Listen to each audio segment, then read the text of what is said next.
मेरे पास जब कब्जी के मरीज आते हैं तो हमारा काम एज ए गैस्ट्रोएंटरोलॉजिस्ट होता है ये मालूम करना कि आखिर इस कब्जी का कारण क्या है। तो इसमें हम बहुत सारे जांचें करते हैं। पहले हम मरीज को एग्जामिन करते हैं और उसके बाद में कुछ जांचें करते हैं। इसमें ब्लड की जांचें करते हैं ये देखने के लिए कि कहीं पेशेंट को थायराइड के रस की कमी तो नहीं है। अगर थायराइड के रस की कमी है तो कब्जी हो सकती है, किसी का कैल्शियम ज़्यादा है तो कब्जी हो सकती है। फिर हम स्टूल की जांच करते हैं ये देखने के लिए कि कहीं स्टूल में ब्लड तो नहीं है। अगर ब्लड है तो इसका मतलब ये अच्छा लक्षण नहीं है। और इसके बाद भी अगर हमको कब्जी का कारण नहीं मिलता है, किसी इंसान को कब्जी लंबे समय से है और विशेष करके उसकी उम्र अगर 50 साल से ज़्यादा है, तो हम एक विशेष जांच करते हैं जिसको कोलोनोस्कोपी बोलते हैं। ये आप देख सकते हैं यहाँ पे एक कोलोनोस्कोपी है और यहाँ पे हम लोग ये दूरबीन लगा करके बड़ी आंत की जांच करते हैं ये देखने के लिए कि कहीं बड़ी आंत में कहीं रुकावट तो नहीं है। क्योंकि अगर बड़ी आंत में रुकावट है, विशेष करके अगर किसी को बड़ी आंत का कैंसर है, तो वो भी एक कब्जी के रूप में प्रकट हो सकता है। और कई बार रोगी अपना खुद का इलाज करते करते ऐसी हालत में चला जाता है कि ये बड़ी आंत का कैंसर लीवर में जाकर के फैल जाता है और बाद में ये एक बहुत बड़ी समस्या का रूप ले सकता है।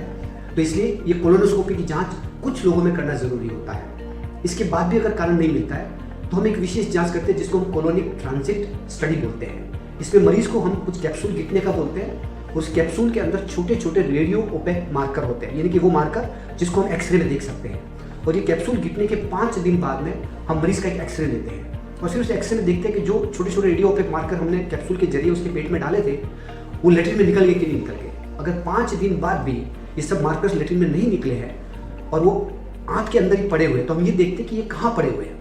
अगर कोलोनिक ट्रांजिट स्टडी करने के बाद भी मालूम नहीं पड़े कि कब्जी की समस्या का कारण क्या है, तो हम एक स्पेशल जांच करते हैं जिसको रेक्टल बलून एक्सपल्शन टेस्ट बोलते हैं। इसमें हम मरीज के मल द्वार में एक पानी से भरा हुआ बलून डालते हैं, जिसमें शुरू में हम 50 ml पानी डालते हैं और फिर उसमें से 10-10 ml पानी की मात्रा हम कम करते हैं और मरीज को बोलते हैं कि इसको प्रेशर लगा करके बाहर निकालिए। उससे हमको मालूम पड़ता है कि अगर मरीज इस बलून को अपने मल द्वार से बाहर नहीं निकाल पा रहा है तो इसका मतलब इसके मल द्वार की मसल्स वीक हो गई है।